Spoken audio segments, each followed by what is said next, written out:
جو ہے وہ ساری کی ساری اپنے رب تعالیٰ کے حضور میں جو ہے وہ پیش کرنی چاہیے، اور بندہ جو ہے اپنے رب کے حضور میں دستے سوال دراز تو کرے نا، اس بارگاہ میں آ کے مانگو تو صحیح نا، تو پھر جو ہے جب مانگو گے تو پھر ہی اللہ کرم فرمائے گا۔ بندہ جو ہے وہ مانگتا بھی نہیں ہے، اللہ تعالیٰ کا ذکر بھی نہیں کرتا، نماز بھی نہیں پڑھتا، تو بندہ جو ہے وہ اگر کبھی جو ہے اس نے کچھ مانگ لیا تو اگر جلدی پورا نہ ہو تو بندہ کہے لو جی میں نے تو دعا مانگی تھی، میری دعا جو ہے وہ قبول نہیں ہوئی۔ اب بندہ جو ہے، اب دیکھیے گا کہ جب مشرکوں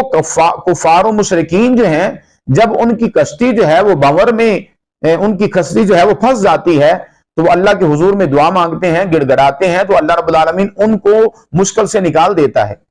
تو جب اللہ تعالیٰ کفار و مشرکین کو، جو اس کو نہیں ماننے والے، جب وہ اس کی بارگاہ میں ہاتھ اٹھاتے ہیں یا اس کی بارگاہ سے مانگتے ہیں یا رب کریم کو پکارتے ہیں، تو اللہ کریم ان کو جو ہے وہ خالی نہیں لوٹاتا، ان کی مصیبت و حاجات